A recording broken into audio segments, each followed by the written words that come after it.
Hello dear student, সবাই কেমন আছো? আশা করি ভালো আছো। তো যারা এসএসসি পরীক্ষা দিতেছো, নেক্সট পরীক্ষা হইতেছে হিসাব বিজ্ঞান, তাদেরকে আমি কিছু প্রশ্ন দিয়ে দিব যা 100% থাকবে আর কি। এই প্রশ্নগুলো 100% পরীক্ষায় কমন পড়বে। সেই প্রশ্নগুলো আজকে আমি বলে দিব তোমাদেরকে। তোমরা একটু মনোযোগ দিয়ে ভিডিওটি দেখো। কোন কোন অধ্যায় থেকে তোমরা আনসার করবা। প্রথমে আমি 2 নম্বর অধ্যায়টা বলি, যে লেনদেন। সেটা থেকে কিরকম প্রশ্ন থাকবে আমি একটু বলে দিই। এখানে দেখতে পারতেছো যে ক নম্বর যেটা আছে, কতে থাকবে খুব কমন যেগুলো আছে ওইগুলো আমি দিতেছি, মানে এইগুলো 100% থাকবেই মাস্ট।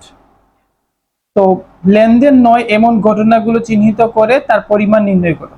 তো এটা আমরা সবাই পারি, লেনদেন নয় এটা হাইয়েস্ট দুইটা, যেহেতু 2 মার্ক, তো এইটা দুইটা থাকে অথবা একটা থাকে। তো যেইটাই থাকে ওইটার পরিমাণ নির্ণয় করে আমরা বসায় দিব। এই অধ্যায় থেকে যদি প্রশ্ন আসে তাহলে এইটা কতে এটা থাকবেই মাস্ট। তারপর ক্রয়ের পরিমাণ অথবা বিক্রয়ের পরিমাণ নির্ণয় করো। ক্রয়ের পরিমাণ অথবা বিক্রয়ের পরিমাণ নির্ণয় করো। ক্রয় দুইটা অথবা তিনটা থাকতে পারে। তারপর থাকতে পারে প্রারম্ভিক মূলধনের পরিমাণ নির্ণয় করো। তো প্রারম্ভিক হইতেছে 1 তারিখের, এটা মাথায় রাখবা যে প্রারম্ভিক যেখানেই বলবে সেটা হইতেছে 1 তারিখের মূলধন যেটা আছে। 1 তারিখের সম্পদ থেকে তুমি দায়টা মাইনাস করে ফেলবা, তাহলে তুমি আনসারটা পেয়ে যাবে। খতে দেখো, যেটা 4 মার্ক যেটাতে থাকে খ নম্বরে, এখানে থাকতে পারে লেনদেনগুলোর ডেবিট ক্রেডিট নির্ণয় করো। লেনদেনগুলোর ডেবিট ক্রেডিট নির্ণয় করো। তো এটা একদম সহজ, সবাই ডেবিট ক্রেডিট নির্ণয় করতে পারে। তারপর লেনদেনগুলোর কারণ সহ ডেবিট ক্রেডিট নির্ণয় করো। দেখো এখানে কয়েকটা ধাপ আছে, আমি সবগুলো একসাথে দিয়ে দিচ্ছি যাতে তোমাদের বুঝতে অসুবিধা না হয়, এই কারণে আমি ধাপে ধাপে দিয়ে দিছি। প্রথমটা হইতেছে লেনদেনগুলো ডেবিট ক্রেডিট নির্ণয় করো। তারপর কারণ সহ যদি বলে, কারণ সহ ডেবিট ক্রেডিট নির্ণয় করতে যদি বলে, তাহলে কারণটা কি? আমাদের সম্পদ বৃদ্ধি, সম্পদ হ্রাস, আয় বৃদ্ধি অথবা মালিকানা সত্ত্ব বৃদ্ধি, এই জিনিসগুলো হইতেছে কারণ। তো কারণ সহ যদি বলে তাহলে আমরা কি দিব, যে সম্পদ বৃদ্ধি অথবা মালিকানা সত্ত্ব বৃদ্ধি, এই জিনিসগুলো আমাদেরকে কারণ সহ নির্ণয় করতে বলছে। তারপর থাকতে পারে কারণ সহ ব্যাখ্যা। যদি ব্যাখ্যার কথা বলে, কারণ সহ ব্যাখ্যা, তো আমরা ব্যাখ্যা আকারে দিয়ে দিব। যেমন 1 লক্ষ টাকা নিয়ে ব্যবসা শুরু করলো, তো এটা আমরা কি দিব?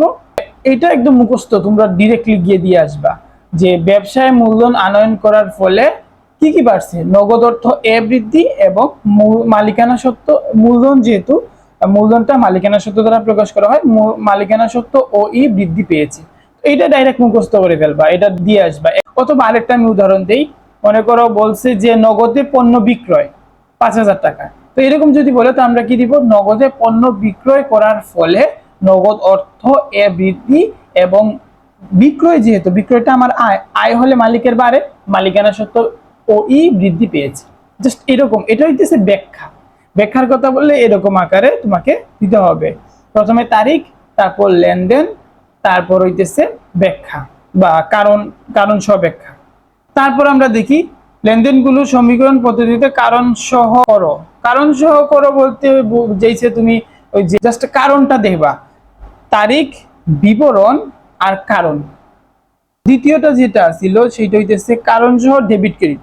আর এখানে জাস্ট তোমাকে কি বলছে, কারণ সহ করো, তোমাকে ডেবিট ক্রেডিট করতে হবে না, তুমি জাস্ট খালি কারণটা দিয়ে দিবা, সম্পদ বৃদ্ধি, সম্পদ হ্রাস, এই জিনিসগুলো দিয়ে দিবা, আনসার হয়ে যাবে। তারপর হইতেছে সমীকরণের উপাদানের উপর প্রভাব দেখাও। লেনদেনগুলোর সমীকরণের উপাদানের উপর প্রভাব দেখো। যদি উপাদান বলে ফেলে, জাস্ট উপাদান বলে ফেলে, তার মানে আমাদেরকে বলছে যে এ বৃদ্ধি, ও ই বৃদ্ধি, এল বৃদ্ধি, এই জিনিসগুলা বলছে, এটা বৃদ্ধি পাইছে কিনা এটা আমরা দিব। লাস্টেরটা কি বলছে, লেনদেনগুলোর শ্রেণী বা পক্ষ দেখো, এটা ভালো করে তোমরা দেখে যাবা। তারপর আসি আমরা গ নম্বরে, যেটা 4 মার্কের প্রশ্ন। সেইটাতে থাকতে পারে লেনদেনগুলোর সমীকরণের উপর প্রভাব। এটা ফিক্সড, মনে করো এই অধ্যায় যদি প্রশ্ন থাকে তাহলে এই প্রশ্নটা থাকবেই, সমীকরণের উপর প্রভাব দেখো, এই প্রশ্নটা মাস্ট বি থাকবেই। তবে এই একটা প্রশ্নকে কয়েকভাবে তারা ঘুরাই দিতে পারে। আর এই প্রশ্নটাকে আবার বলে দিতে পারে যে ছকের মাধ্যমে লেনদেনগুলোর সমীকরণের উপর প্রভাব, ছকের মাধ্যমে বললে সেম। আবার এইটাকে বলতে পারে যে লেনদেনগুলোর A is equal to L plus ওই প্রমাণ করো। তো প্রশ্ন 3 রকমের প্রশ্ন করলেও কিন্তু উত্তর কিন্তু একটাই, বুঝতে পারছো? উত্তর একটাই, যে ছক কাগজের মাধ্যমে তুমি সম্পদ আর দায় আর মালিকানা সত্ত্ব আলাদা, তারপরে সমান সমান তোমাকে মিলায় দেখাইতে হবে। সম্পদ যত টাকার হবে, দায় আর মালিকানা সত্ত্ব দুইটা মিলে তত টাকাই হইতে হবে, এটা মাথায় রাখো। তারপরে লাস্টে আছে যে মালিকানা সত্ত্ব নির্ণয় করো। তো এই প্রশ্নটা যে কোনো প্রশ্নের মধ্যে যে কোনো সৃজনশীলে থাকতে পারে এই প্রশ্নটা। তো মালিকানা সত্ত্ব নির্ণয় করার সূত্র একটাই আমরা জানি, যেটা হইতেছে প্রথমেই বসাইতে হবে মূলধন, 1 তারিখ অথবা 2 তারিখে দিতে পারে মূলধনের, যেটা প্রথমেই দিয়ে দিবে মূলধন, তারপর হইতেছে তোমাকে এর সাথে আয় যোগ করবা, এর সাথে ব্যয় মাইনাস করবা, আর উত্তোলনটা মাইনাস করে ফেলবা। এই কয়েকটা কাজ। পরবর্তী যেটা আছে আমরা 3 নম্বর অধ্যায়ে যাই, যেটা হইতেছে দুতরফা দাখিলা পদ্ধতি। এখানের মধ্যে আমরা কতে যদি দেখি যে প্রারম্ভিক মূলধনের পরিমাণ, প্রারম্ভিক বলতে 1 তারিখেরটা, 1 তারিখের মূলধনের পরিমাণ সম্পদ থেকে দায় আমরা মাইনাস করে ফেলবো। তারপর নিট দেনাদারের পরিমাণ এটা, তারপর নিট পাওনাদারের পরিমাণ, তারপর মোট বিক্রয়ের পরিমাণ আমরা নির্ণয় করে ফেলবো। তারপর আছে খ নম্বরে আছে সমাপনী মূলধনের পরিমাণ নির্ণয় করতে বলছে। তারপর লেনদেনগুলোর ডেবিট ক্রেডিট নির্ণয় করতে বলছে, এটা ইম্পর্টেন্ট আছে। চালান প্রস্তুত, এই দেখো এখানে আমি হাইলাইট করে দিছি যেটা হইতেছে এই কয়েকটা একদম ডিরেক্টলি মুখস্থ করে ফেলবা, ডিরেক্ট মুখস্থ করে ফেলবা। চালান প্রস্তুত করো, ক্যাশ মেমো প্রস্তুত করো, ডেবিট নোট ক্রেডিট নোট প্রস্তুত করো, ডেবিট ভাউচার ক্রেডিট ভাউচার প্রস্তুত করো। এসবগুলো একবারে, এইগুলো যে কোনো সৃজনশীলে থাকতে পারে, এটা ডিরেক্ট মুখস্থ করে ফেলবা তোমরা। গ নম্বরে থাকতে পারে লেনদেনগুলো লাভ ক্ষতি পরিমাণ নির্ণয় করো। লাভ ক্ষতির যদি প্রশ্ন আসে সর্বপ্রথম এইটাই অ্যান্সার করবা। লাভ ক্ষতি থেকে যদি প্রশ্ন আসে তাহলে সর্বপ্রথম এইটাই অ্যান্সার করবা, কারণ এইটা সবচেয়ে ইজি একটা প্রশ্ন এবং খুব সহজে খুব কম সময়ে তুমি অ্যান্সার করতে পারবা। তারপরে হইতে পারে মালিকানা সত্যির পরিমাণ, এটা যে কোনো প্রশ্নে থাকতে পারে। হিসাব সমীকরণের উপর প্রভাব দেখাও, এটা মিক্সিং থাকতে পারে। তারপর লেনদেনগুলো ডেবিট আর ক্রেডিট নির্ণয় করো, লেনদেনগুলো ডেবিট ক্রেডিট নির্ণয় করে, এটা আমরা সবাই পারি। তার পরবর্তী যে অধ্যায়টা সবচেয়ে সহজ, সেইটাতে আমরা যাই 4 নম্বর অধ্যায়টা। এইখানের মধ্যে ইম্পর্টেন্ট হইতেছে ক নম্বরে বিলম্বিত মুনাফা জাতীয় ব্যয়, এটা থাকেই মাস্ট। এটা মনে করো যদি এখান থেকে প্রশ্ন আসবে এটা থাকবে ফিক্স। তারপর হইতেছে মূলধন জাতীয় প্রাপ্তির পরিমাণ থাকতে পারে। তারপর মূলধন জাতীয় প্রদানের পরিমাণ অথবা মূলধন জাতীয় আয়ের পরিমাণ, এই জিনিসগুলো থাকবে। তারপর খতে যাই আমরা, খ নম্বরে মুনাফা জাতীয় আয় এবং মূলধন জাতীয় আয়ের পরিমাণ নির্ণয় করো। মূলধন জাতীয় প্রাপ্তি এবং মুনাফা জাতীয় আয়ের পরিমাণ নির্ণয় করো। মুনাফা জাতীয় এবং মূলধন জাতীয় ব্যয়ের পরিমাণ নির্ণয় করো। এরকম থাকতে পারে এই প্রশ্ন, এরকম ঘুরায় পেঁচায় দিবে আর কি। তারপর গ নম্বরে আমরা যদি দেখি যে মূলধন জাতীয় ব্যয় এবং মূলধন জাতীয় প্রদানের পরিমাণ, তারপর হইতেছে এই দেখো এই প্রশ্নটা থাকবে মাস্ট, এইটা হইতেছে 100%, এইটা তোমার থাকার সম্ভাবনা 100%। 10 তারিখে কৃত মেশিন 1 লক্ষ টাকা বিক্রি করলে মূলধন জাতীয় প্রাপ্তি এবং মুনাফা জাতীয় আয়ের পরিমাণ নির্ণয় করো। এইটা খুব কমন একটা প্রশ্ন, এখানে যে কোনো তারিখ দিতে পারে। আমি একটা এক্সাম্পল হিসেবে তারিখ দিছি 10 তারিখ। কৃত মেশিন, যে মেশিনটা কিনছো সেইটা হইতেছে 1 লক্ষ টাকা, এখানে যে কোনো পরিমাণের টাকা থাকতে পারে, 1 লক্ষ অথবা 2 লক্ষ। বিক্রি করলে আমাদেরকে প্রশ্ন করছে দুইটা, এখানে মাথায় রাখতে হবে দুইটা প্রশ্ন করছে, মূলধন জাতীয় প্রাপ্তি আর মুনাফা জাতীয় আয়ের পরিমাণ। তো মূলধন জাতীয় প্রাপ্তি যেই টাকা আছে ওইটাই আমাদের আনসার। মূলধন জাতীয় প্রাপ্তি দিয়ে দুইটা টান দিয়ে দিবা, এই টাকাটা দিয়ে 1 লক্ষ টাকা দিয়ে দুইটা টান শেষ। আর মুনাফা জাতীয় যখন আয়ের কথা বলবে, মুনাফা জাতীয় যখন আয়ে যাব আমরা, তখন আমরা কি করব, যে ব্যয়টা বাদ দিব। কি করব, ব্যয়টা আমরা যে মেশিনটা কিনছি অথবা মেশিন বহনের খরচ অথবা মেশিনটা স্থাপনের খরচ, এই তিনটা জিনিস একসাথে যোগ করে আমরা এই 1 লক্ষ থেকে মাইনাস করে ফেলবো, সেটা হইতেছে আমাদের আয়।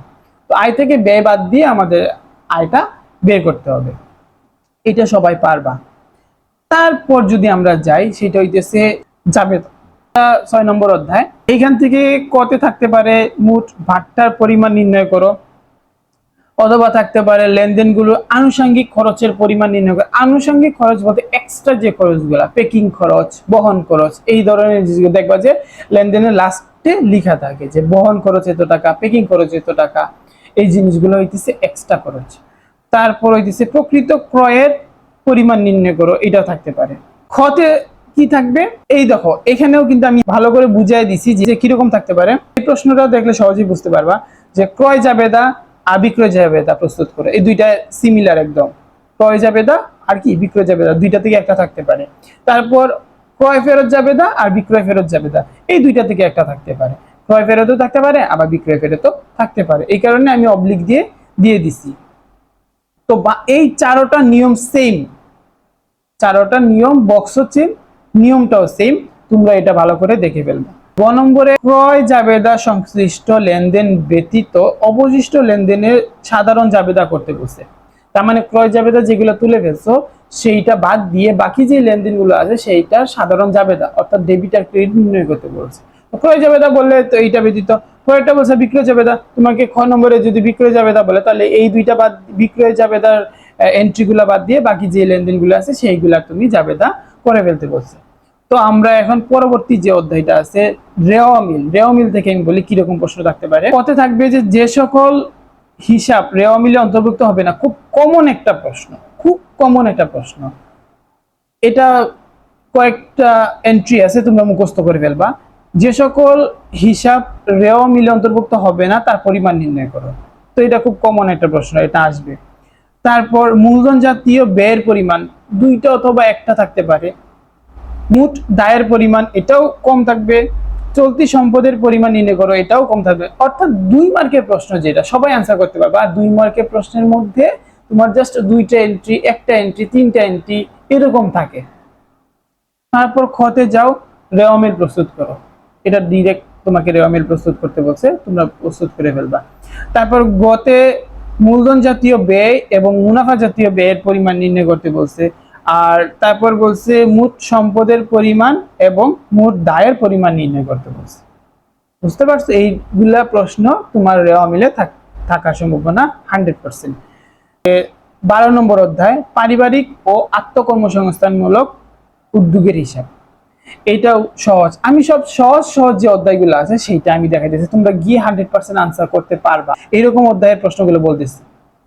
তো 12 নম্বর অধ্যায়ের কতে পারিবারিক তহবিলের পরিমাণ, পারিবারিক তহবিলের 1 তারিখের পরিমাণটা নির্ণয় করতে বলছে। 1 তারিখে একবার যে মোট সম্পদের পরিমাণ অথবা দায়ের পরিমাণ দেয়া আছে, তো মোট সম্পদ থেকে দায়টা মাইনাস করলে তোমাদের আনসার চলে আসবে। তারপর চলতি বছরের পারিবারিক মূলধন জাতীয় ব্যয়ের পরিমাণ, মূলধন জাতীয় যদি ব্যয় যেগুলো আছে সেইগুলোর পরিমাণ তোমরা বের করবা। খ যেটা আছে আমি গ লিখে ফেলছি, এটা ভুলে। খ নম্বরে আছে সমাপনী নগদ তহবিলের পরিমাণ নির্ণয় করো। সমাপনী নগদ তহবিল অর্থাৎ লাস্টের তারিখের তহবিলটা নির্ণয় করতে বলছে। তো কিভাবে নির্ণয় করবা? তোমরা লাস্টের তারিখের প্রাপ্তি আর প্রদানগুলা, তারপর প্রদানগুলা সব যোগ করবা, তারপর প্রাপ্তি থেকে মাইনাস করে ফেলবা, শেষ। তারপর প্রশ্ন করতে পারে যে পারিবারিক আয় ব্যয় বিবরণী প্রস্তুত করো। আয় ব্যয় বিবরণী প্রস্তুত করো অথবা বিশদ আয় বিবরণী প্রস্তুত করো। তারপর আমরা আসি গ নম্বরে, যেটা আর্থিক অবস্থার বিবরণী প্রস্তুত করো। অথবা আরেকটা প্রশ্ন থাকতে পারে যে পারিবারিক আয় ব্যয় বিবরণী প্রস্তুত করো। দুইটা থেকে একটা থাকতে পারে, যে কোনো একটা প্রশ্ন থাকতে পারে। আর্থিক অবস্থা বিবরণী বললে তোমাকে সম্পদ আর হইতেছে দায় আর মালিকানা সত্ত্ব দিয়ে মিলাইয়া দিতে হবে। তারপর যে অধ্যায়টা যাব এটা তো মাস্ট বি থাকবে, আমরা জানি, আর সবাই এটাকে কঠিন মনে করে। আর্থিক অবস্থার বিবরণী অনেকে এটা পারেও না। আচ্ছা, এইটা থেকে কিরকম প্রশ্ন থাকতে পারে? কতে থাকবে নিট ক্রয় অথবা বিক্রয়, তারপর নিট দেনাদার অথবা পাওনাদারের পরিমাণ নির্ণয় করো, নিট সেবা আয়ের পরিমাণ নির্ণয় করো, চলতি সম্পদ অথবা চলতি দায়ের পরিমাণ নির্ণয় করো, তারপর ঋণের সুদের পরিমাণ অথবা বিনিয়োগের সুদের পরিমাণ। পার্সেন্টেজ দিয়ে থাকতে পারে, আবার অনেক সময় তারিখ দিয়ে দেয়, তারিখ দিয়ে দিলে এটাকে হাফ করে ফেলবা, যেহেতু 7-1 আর তুমি ওইখানে তারিখটা মিলে তারিখ থাকতে পারে, তারিখ যদি থাকে তাহলে বুঝবা যে এটা হাফ করতে বলছে। তারপর খ নম্বরে আমরা যাই, বিক্রিত পণ্যের ব্যয়ের পরিমাণ নির্ণয় করতে বলতে পারে। তারপর মোট মুনাফা বা ক্ষতি এটা বলতে পারে। বিশদ আয় বিবরণী, মোট মুনাফা বা ক্ষতি, তারপর হইতেছে বিশদ আয় বিবরণী, তারপর হইতেছে আয় ব্যয় বিবরণী প্রস্তুত করো। দেখো বিশদ আয় বিবরণী আর আয় ব্যয় বিবরণী প্রস্তুত করো, দুইটা কিন্তু সেম প্রশ্ন, তো আলাদা আলাদা দিয়ে দিতে পারে। গ নম্বরে আমরা দেখি যে নিট লাভ বা ক্ষতির পরিমাণ নির্ণয় করো অথবা